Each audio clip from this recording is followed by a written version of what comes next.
Azahra Aulia Putri. Saya dari jurusan Manajemen Usaha Wisata dengan NIM 2200301002. Di sini saya akan mempresentasikan tentang analisa buku kerja membangun usaha yang efektif yang sudah saya kerjakan.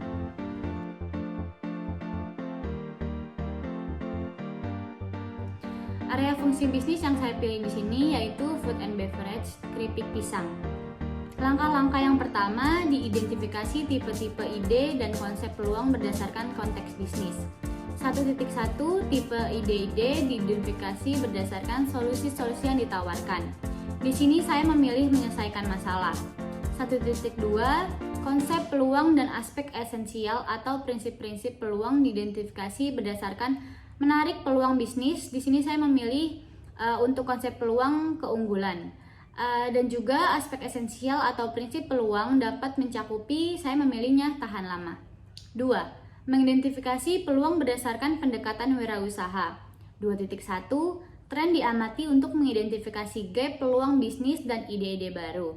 Tren lingkungan strategis, di sini saya memilih kekuatan ekonomi, tingkat ekonomi, level pendapatan, dan pola pengeluaran konsumen. 2.2 masalah suatu sektor atau bidang. Di sini saya memilih sarana dan prasarana juga sumber daya manusia. 2.3 kesenjangan suatu produk atau jasa diidentifikasi sesuai dengan konteks pasar. Di sini saya memilih kesenjangan akses. 3. Mengidentifikasi karakteristik personil wirausaha. 3.1 pengalaman industri sebelumnya diidentifikasi tim yang dimiliki.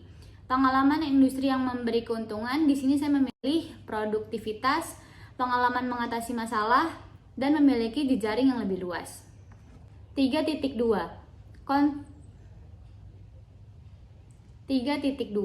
faktor kognitif diidentifikasi berdasarkan kualifikasi personil.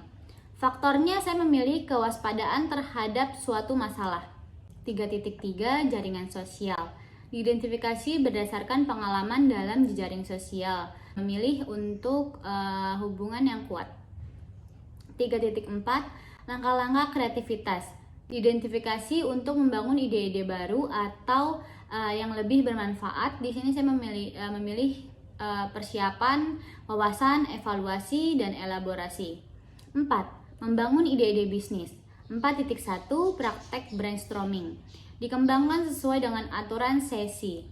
Saya memilih menghasilkan beberapa gagasan tentang topik tertentu dan pendekatan berkisar dari seseorang yang duduk dengan catatan menulis ide bisnis yang menarik ke sesi brainstorming formal yang dipimpin oleh moderator yang melibatkan kelompok orang. 4.2 fokus group dilakukan sesuai dengan kaidah-kaidah FGD. Di sini saya memilih membantu menghasilkan ide-ide dan dipimpin moderator terlatih. Library and Internet Research dilakukan untuk mengembangkan ide-ide bisnis. Di sini saya memilih untuk mengambil sosial media seperti Instagram, Twitter, YouTube, dan masih banyak lagi. Selanjutnya networking dan lain-lain. 4.4 ide-ide bisnis, produk atau jasa identifikasi untuk dapat dikembangkan. Di sini area fungsi bisnis yang saya pilih yaitu keripik pisang. Keripik pisang adalah makanan atau cemilan khas Indonesia yang berbahan dasar dari buah pisang yang digoreng secara crispy dan ditabur dengan berbagai varian rasa. Di sini saya memiliki beberapa varian rasa, contohnya seperti original, coklat, matcha, strawberry, tiramisu, manis pedas, dan green tea. Target pasar yang saya inginkan yaitu minimarket, pusat oleh-oleh, dan e-commerce. Selanjutnya untuk buku kerja yang kedua yaitu tentang konsep bisnis, produk atau jasa konsultasi yang saya pilih yaitu keripik pisang. Langkah-langkah yang pertama menentukan produk yang akan dibuat, konsep bisnisnya. 1.1 nama produk atau jasa diidentifikasi berdasarkan karakteristik. Nama produk atau jasa banana chips. 1.2 deskripsi produk atau jasa diidentifikasi dengan berdasarkan tuntunan pemangku kepentingan singkat, jelas, kata kunci. Deskripsi produk atau jasa, banana chips adalah salah satu makanan atau cemilan yang terbuat dari olahan pisang yang dimasak lalu diberi berbagai macam varian rasa. 1.3 Bentuk paket penjualan. Diidentifikasi berdasarkan kebutuhan pemangku kepentingan. Bentuk-bentuk paket penjualan, saya di sini menjual dengan satuan, dijual dalam bentuk satuan menggunakan plastik gypsum. 2. Mengidentifikasi target pasar. 2.1 Target pengguna atau klien. Diidentifikasi berdasarkan kemungkinan yang dapat menikmati produk atau jasa. Di sini saya memilih pemasaran mikro, yaitu masyarakat sekitar. 2.2 Target lokasi pemasaran diidentifikasi berdasarkan geografi dan demografi. Di sini saya memilih distrik, yaitu stasiun, pasar tradisional, minimarket, dan kafe. 3. Identifikasi alasan pengembangan produk. 3.1 Kesenjangan produk atau jasa. Identifikasi berdasarkan hasil survei dan analisa. Kesenjangan produk di sini saya memilih kualitas karena mengutamakan kualitas produk agar tetap aman. 3.2 Peluang pasar diidentifikasi berdasarkan hasil survei dan analisa. Di sini peluang pasarnya saya memilih pengembangan produk, menjual produk baru di pasar yang sudah ada. 4. Mengembangkan fitur spesial. 4.1 Tujuan produk atau jasa dan penggunaan diidentifikasi berdasarkan survei dan analisa. Tujuan produk atau jasa dalam penggunaan, di sini saya memilih produk kenyamanan. Ini adalah jenis produk yang dibeli konsumen berulang kali. 4.2 Fitur-fitur utama yang ditawarkan diidentifikasikan berdasar analisa tujuan dan penggunaan. Di sini saya memilih janji karena memastikan jaminan keamanan produk. 4.3 Manfaat produk atau jasa diidentifikasi sesuai pemangku kepentingan. Manfaat produk atau jasa, saya memilih manfaat kenyamanan, yaitu menunda lapar. 4.4 Reliabilitas produk atau jasa diidentifikasi sebagai jaminan keberlangsungan pengembangan bisnis. Di sini saya memilih ruang lingkup rencana menjadi salah satu produk rumahan yang mampu menjadi target pasar pada saat merasa kelaparan di saat waktu-waktu tertentu. 5. Mengembangkan tim manajemen. 5.1 Personal branding tim konsultan diidentifikasi berdasarkan portofolionya. Di sini saya memilih pengakuan masyarakat, pengakuan rasa yang enak dan nama produk yang cukup unik. 5.2 Kualifikasi tim identifikasi disesuaikan kerangka kualifikasi nasional. Kualifikasi tim saya memilih level kerangka kualifikasi dari 1 sampai 9, saya memilih level 6. Selanjutnya untuk buku kerja yang ketiga, yaitu checklist analisa kelayakan usaha keripik pisang. Ada 5 unit dalam analisa ini, di mana tiap unit terdiri dari beberapa komponen dan di tiap komponen akan diberikan nilai sesuai dengan hasil survei yang sudah saya lakukan untuk menjadi tolak ukur analisa ini.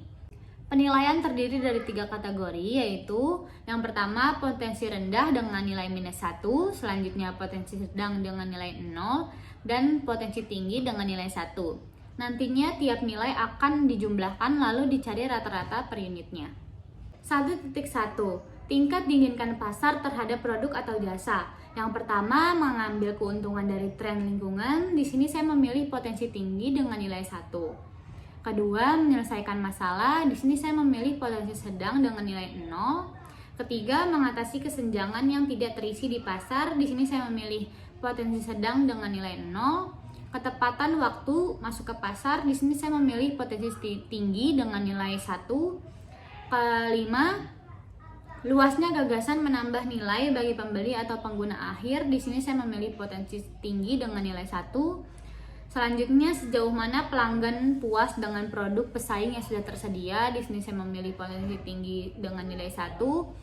Yang ketujuh, sejauh mana ide tersebut mewajibkan pelanggan untuk mengubah praktik dasar atau perilaku mereka. Di sini saya memilih potensi sedang dengan nilai 0. Jadi jumlahnya untuk poin 1.1 yaitu 4.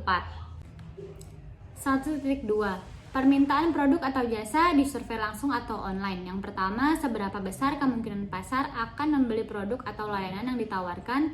Di sini saya memilih potensi tinggi dengan nilai 1. Yang kedua, bagaimana mereka bersedia membayar untuk produk atau layanan. Di sini saya memilih potensi tinggi dengan nilai 1. Yang ketiga, di mana mereka dapat menemukan produk atau layanan ini dijual. saya memilih potensi sedang dengan nilai 0. Jumlah poin 1.2 yaitu 2. 2. Kelayakan target industri. 2.1 daya tarik industri. Yang pertama, jumlah kompetitor. Di sini saya memilih potensi rendah dengan nilai -1. Yang kedua, tahapan siklus hidup industri. Saya memilih potensi sedang dengan nilai 0. Yang ketiga, tingkat pertumbuhan industri di bidang ini. Saya memilih potensi sedang dengan nilai 0. Yang keempat, pentingnya produk atau layanan industri kepada pelanggan. Di sini saya memilih potensi tinggi dengan nilai 1. Yang kelima, margin operasi industri. Di sini saya memilih potensi tinggi dengan nilai 1. Jumlah poin dari 2.1 yaitu 1. 2.2 daya tarik target pasar dan konsumen. Yang pertama, identifikasi target pasar untuk usaha baru yang diusulkan. Saya memilih potensi tinggi dengan nilai 1. Yang kedua, kemampuan untuk menciptakan penghalang untuk masuk bagi pesaing potensialnya. Saya memilih potensi rendah dengan nilai -1. Yang ketiga, daya beli pelanggan. Di sini saya memilih potensi sedang dengan nilai 0. Yang keempat, kemudahan membuat pelanggan sadar akan produk atau layanan baru. Di sini saya memilih potensi sedang dengan nilai 0. Yang kelima, potensi pertumbuhan target pasar. Di sini saya memilih potensi tinggi dengan nilai 1. Jumlah dari 2.2 yaitu 1. Selanjutnya 3.1 kecakapan prowess manajemen. Yang pertama, pendiri atau pengalaman pendiri dalam industri. Di sini saya memilih potensi sedang dengan nilai 0. Yang kedua, pendiri atau keterampilan pendiri berkaitan dengan produk atau jasa baru yang diusulkan. Saya memilih potensi tinggi dengan nilai 1. Yang ketiga, sejauh mana jaringan profesional dan sosial pendiri atau pendirinya di industri yang relevan. Saya memilih potensi tinggi dengan nilai 1. Yang keempat, sejauh mana usaha baru yang diusulkan tersebut memenuhi tujuan dan aspirasi pribadi pendiri atau pendiri. Saya memilih potensi tinggi dengan nilai 1. Yang kelima, kemungkinan tim bisa disatukan untuk memulai dan menumbuhkan usaha baru. Saya memilih potensi tinggi dengan nilai 1. Jumlah dari poin 3.1 yaitu 4. 3.2 kecukupan sumber daya. Yang pertama, karyawan dengan kompetensi spesifik. Saya memilih potensi sedang dengan nilai 0. Yang kedua, perlindungan properti intelektual pada aspek kunci bisnis. Saya memilih potensi sedang dengan nilai 0. Jumlah dari poin 3.2 yaitu 0. 4. Kelayakan finansial. 4.1 total modal awal yang dibutuhkan. Yang pertama, modal ekuitas. Di sini saya memilih potensi sedang dengan poin 0. Yang kedua, modal utang. Di sini saya memilih potensi rendah dengan nilai -1. Yang ketiga, modal khusus. Di sini saya memilih potensi tinggi dengan nilai 1. Jumlah dari poin 4.1 yaitu 0. 4.2 kinerja keuangan bisnis sejenis. Yang pertama, karakteristik ekonomi industri. Saya memilih potensi tinggi dengan nilai 1. Yang kedua, profitabilitas dan resiko saat ini. Saya memilih potensi tinggi dengan nilai 1. Yang ketiga, nilai perusahaan. Di sini saya memilih potensi rendah dengan nilai -1. Poin dari 4.2 yaitu 1. Selanjutnya 4.3 daya tarik finansial keseluruhan. Yang pertama, hasil keuangan historis. Saya memilih potensi sedang dengan nilai 0. Yang kedua, proyeksi pendapatan. Di sini saya memilih potensi tinggi dengan nilai 1. Yang ketiga, keuntungan setidaknya untuk 3 tahun ke depan. Saya memilih potensi tinggi dengan nilai 1. Yang keempat, margin kotor dan laba sebelum pajak sebagai presentasi dari pendapatan. Di sini saya memilih potensi tinggi dengan nilai 1. Yang kelima, daya tarik yang relatif terhadap perusahaan lain yang telah Anda lihat. Di sini saya memilih potensi sedang dengan nilai 0. Jumlah dari poin 4.3 yaitu 3. 5. Potensi keseluruhan. Bagian 1, kekuatan ide bisnis. Di sini untuk bisnis yang saya analisa mendapatkan poin 3. Bagian 2, isu terkait industri pasar mendapatkan nilai 1.